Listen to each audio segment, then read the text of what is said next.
the misses notwithstanding, but more often than not when he steps up, you know exactly where the ball's going to end up, and that's in the back of the net.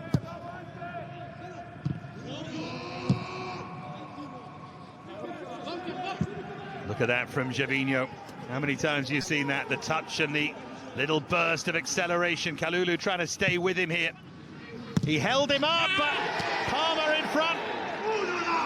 Gervinho picked the pass. Anani finished. And the league leader's in trouble here. It's Liverani's men who strike first. Time, but there's so much space to be able to pick his spot. It's great wing play by Gervinho. I thought Kalulu had done enough. It ends up going through the defender's legs as it bobbles back towards the edge of the 18-yard box. Does he spot the danger? Not particularly, nor does he really go and engage Anani.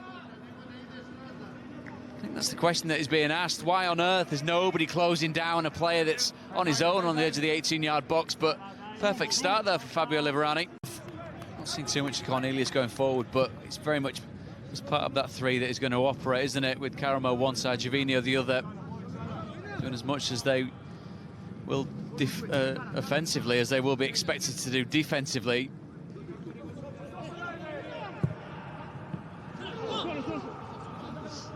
Parma's last clean sheet against Milan was back in March 2010. They won that game 1-0. Valery Bozhinov, great old name of Serie A, got the winning goal. Here's Theo Hernandez though for Milan to drive it across, and Samu Castillejo with the equalising goal, and the Parma lead didn't last long, and Castillejo's rich vein of form continues. 4 in 5 for him. And it's a wonderful barnstorming run forward. Nice little ball by Rebic. Castillejo, how can he have this much time and space? Yes, there might be a hint of a slice of luck as the ball does ricochet to him at the back post. But really, they've not helped themselves at all, and from a position of looking really comfortable in the game, back on level terms, Rebic perhaps doing what you suggested earlier on, Dave, being part of the build-up play rather than being an out-and-out striker at post. They're going to have a look, something that they're checking. I can't think there was anything wrong, but nothing wrong with taking a look.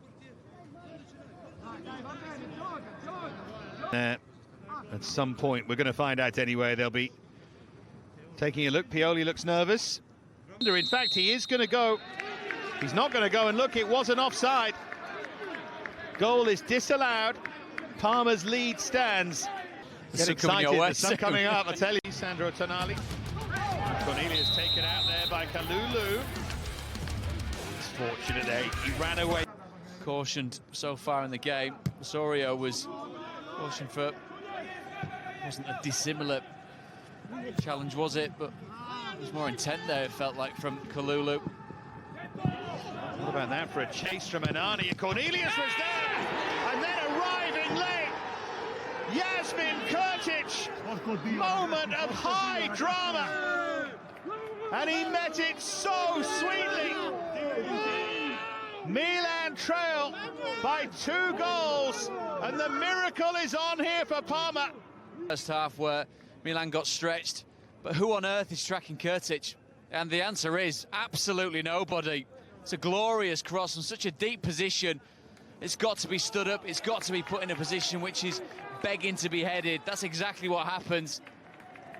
And again, it looks like a crossing and finishing session in a training match, doesn't it? Milan are going to have to find some of that Europa League magic. They came from 2 down against Celtic.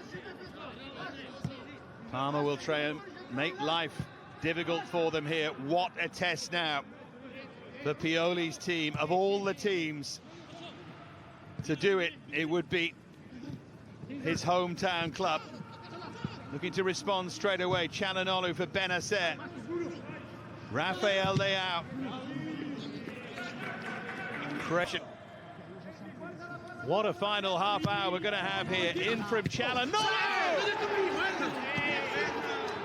And guided in by Theo Hernandez. Another goal for him against Parma. Milan strike back straight away. For Çalhanoğlu, quality from him has been prevalent all the way through the game. How on earth Theo Hernandez is allowed what is relatively a free header, and Annie did so well in the first half, didn't he? Scoring the goal that got them up and running. It's been a feature, though, of both boxes. Players with too much space, irresponsible defending from both sides. Barking orders, pointing the way, leading the way from the side of the pitch. They haven't beaten Milan for 6 years. They're on the brink of inflicting a big defeat on them here. Into added time we go. 4 minutes. Hauga, who's been kept quiet, now Çalhanoğlu. Here's Calabria to pull it back. Rebic denied the follow-up. Drilled into the bottom corner. They have their hero. They have their equalising goal. The fullback comes good with 2 second-half goals. Theo Hernandez and Milan now believe they can go on and win it. Pendulum swings once again, doesn't it? It's a smart save to start with, but just thumped towards the bottom corner by Theo Hernandez, who, before the game, what the odds would you have gotten him getting a brace, maybe stealing something for his side? You are looking at a team which has aspirations of being champions. Moments such as that over the course of a